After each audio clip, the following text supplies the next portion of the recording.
Saudara Menteri Pertahanan Prabowo Subianto menghadiri Paris Air Show 2023 di Paris, Prancis.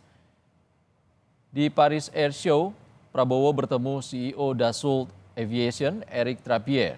Produsen pesawat tempur Rafa ini akan memperkuat TNI Angkatan Udara Indonesia. Dalam kesempatan ini, miniatur Rafa untuk Indonesia juga dipamerkan.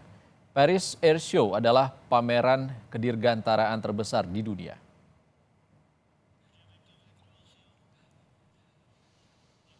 Sebelumnya, kebijakan Prabowo membeli 12 unit pesawat tempur Mirage 2000 bekas Qatar untuk mengisi jeda kedatangan pesawat tempur Dassault Rafale dipertanyakan Komisi Pertahanan DPR. Anggota Komisi 1 DPR Dev Laksono menilai pembelian pesawat tempur Mirage 2000 bekas akan berdampak pada efektivitas dan efisiensi anggaran sebab pesawat tempur jenis baru otomatis menambah biaya operasi dan perawatan. Hanya saja yang menjadi pertanyaan, mengapa memilih pesawat bekas dengan harga yang sangat tinggi?